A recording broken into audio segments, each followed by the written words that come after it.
Paper leak बद्दल मी तुम्हाला ती माहिती सांगत आहे जे पूर्ण महाराष्ट्रात किंवा भारतात कोणाजवळ नाही आहे. खूप महत्त्वाचं सांगत आहे मी.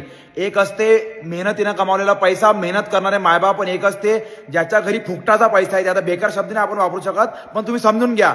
एक बाप जो 15-20 हजार रुपये महिन्यानं काम करते, पण आपल्या पोराला आपल्या पोरीला रक्ताचं पाणी करून जो शिकवते, ग्रॅज्युएशन करवते, स्पर्धा परीक्षेची तयारी करायला लावते, आणि एक बाप ज्याच्या घरी सर्व राहते, लाखो रुपये महिना येते, लाखो रुपये महिना सोडून बाकीचा पैसा येत राहते, पण जो त्याच्या पोराला मेहनत करणं नाही शिकू शकत, जो त्याच्या पोरीला किंवा पोराला हे सांगू शकत की जेव्हा तुझा टाइम आहे, जेव्हा तू शाळेत आहे तेव्हापासून चांगल्यानं मेहनत कर. आणि एक लक्षात ठेवा, या पेपर लीक कोणतेही राहा, आपल्या स्टेट लेवलचे की सेंट्रल लेवलचे, एक गोष्ट जे सर्वजण मिस करत आहे की सर्वात मोठा दोषी आहे स्टुडंट.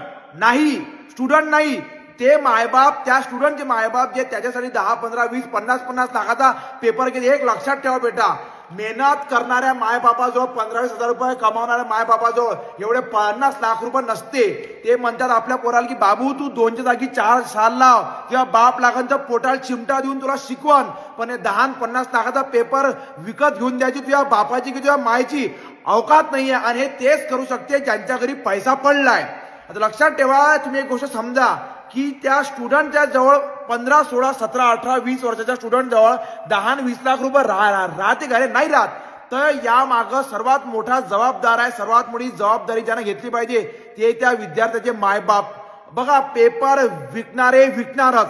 जर कोणी दारूचं दुकान खोललंय तो काय तुम्हाला जबरदस्ती करून नाही म्हणत किंवा येन पे म्हणून. हे सेम असं आहे, जोपर्यंत मार्केटमध्ये डिमांड आहे तोपर्यंत असा सप्लाय करणारे लोक येत राहील, आणि ही गोष्ट थांबणार नाहीये. तर मी ऍज अ टीचर तुम्हाला सांगत आहे की जर प्रत्येक स्टुडंटला, प्रत्येक पोराला त्याच्या मायबापानं शिकवलं, जरी आपल्या घरी सर्व सुख सुविधा आहे पण तू मेहनत कर, तू स्वतःच्या मेहनतीवर स्वतःचं आयुष्य बनव, फुकटात नाही पाहिजे काही.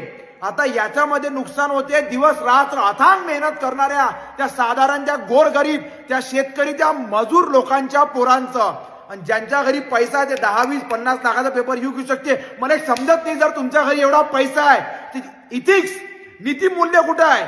इथिक्स जर असते तर तुम्ही त्या पोराला शाळेपासून सांगितलं असतं बाबू अभ्यास कर, कारण तुझ्या बाप तुझ्यासाठी समोर जाऊन तुझा नालायकपणा पाहून तुझ्यासाठी पेपर घेऊन विकत तर मला किती लाज वाटणार आहे. तुम्ही ऍज अ माय किंवा बाप म्हणून त्यांचंही नुकसान करत आहे, जे खरोखर दिवस रात्र मेहनत करून त्या पोस्टला डिझर्व करते. तुम्ही जर एवढ्या घरी सुख सुविधा आहे, त्या पोराला तुम्ही शिकवा, अभ्यास करायला लावा, तर सांगा 2 ते 4 वर्ष लागले, 6 वर्ष लागले, तरी त्या बाप तर आहे ना कमावत. काय लाज वाटली पाहिजे. पण सांगासाठी भरपूर आहे, पण हेच आहे पेपर लीकचं सत्य. इतकं फैलवा की सर्वांपर्यंत गेलं पाहिजे. Thank you very much. भेटत राहू आपण.